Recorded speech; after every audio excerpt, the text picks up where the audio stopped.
السلام علیکم فرینڈس۔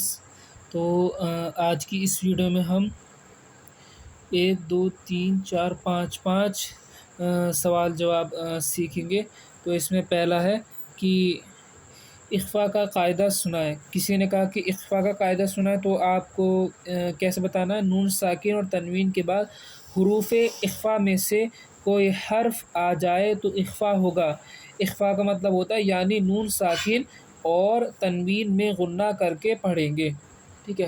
حروف اخفاء آ جائے یا نون ساکن، دیکھیے میں نے بتایا کہ نون ساکن کیا ہوتا ہے، جیسے نون کے اوپر جزم ہے، نون ساکن ہو گیا۔ تنوین 2 زبر 2 زیر 2 پیش کو ہم تنوین کہتے ہیں۔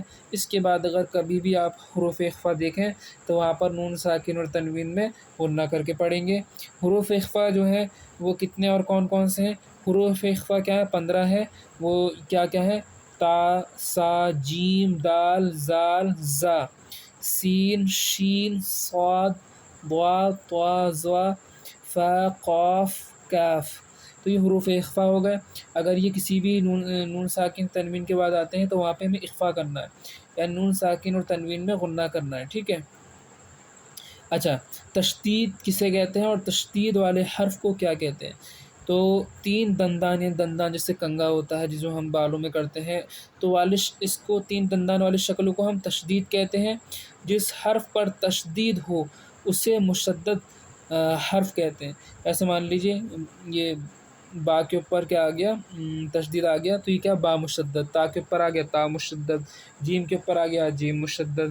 تو تشدید دندان جیسی شکل کی ہوتی ہے، جس حرف پر تشدید ہے اس کو ہم مشدد حرف کہتے ہیں۔ اچھا، نون مشدد اور میم مشدد میں کیا ہوگا؟ نون مشدد یعنی نون کے اوپر تشدید، میم مشدد یعنی میم کے اوپر تشدید۔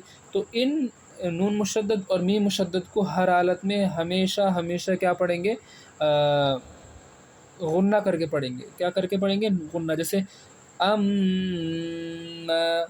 ہے نا، الف میم زبر ام، میم زبر ما، ام، الف نون زبر ان، نون زبر نا، ان، یہ چیز سمجھ میں آ گئی؟ اچھا، غنہ کسے کہتے ہیں اور اس کی مقدار کیا ہے؟ تو ناک میں آواز لے جا کر پڑھنے کو غنہ کہتے ہیں۔ غنہ کی مقدار 1 الف کے برابر ہے، یعنی 2 حرکت کے برابر ہے۔ 1 الف مطلب جتنا ہم بڑے آ کو کھینچتے ہیں نا، اتنا ہمیں کھینچنا ہے غنہ میں، اتنا ٹائم تک ہمیں غنہ کرنا ہے۔ تو آج کی اس ویڈیو میں ہم نے کیا سیکھا؟ اخفاء کیا ہوتا ہے، اخفاء کا قاعدہ کیا ہوتا ہے؟ نون ساکن یا تنوین کے بعد حروف اخفاء میں سے کوئی حرف آ جائے تو اخفاء ہوگا۔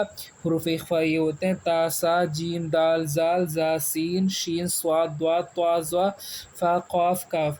تشدید 3 دندان والے شکل کو کہتے ہیں۔ جس حرف پر تشدید ہو اسے مشدد حرف کہتے ہیں۔ نون مشدد اور میم مشدد میں کیا ہوتا ہے؟ ہمیشہ غنہ ہوتا ہے، یہ تو ہم سب جانتے ہیں۔ غنہ کسے کہتے ہیں؟ ناک میں آواز لے جا کر پڑھنے کو غنہ کہتے ہیں، اور اس کی جو مقدار ہوتی ہے، کتنی دیر تک ہم غنہ کرتے ہیں، وہ 1 الف کے برابر ہوتی ہے، یعنی 2 حرکت۔ یعنی جیسے ہم ملا چھوٹا آ پلس چھوٹا آ تو کیا؟ بڑا آ ہوتا ہے۔ یہ ہندی میں دیکھا ہوگا آپ نے کہیں پر، ٹھیک ہے۔ تو آج کی ویڈیو میں اتنا ہی۔ اگلی ویڈیو میں آگے قاعدے بتاؤں گا آپ کو، اور اس کو لائک شیئر سبسکرائب کر دیں۔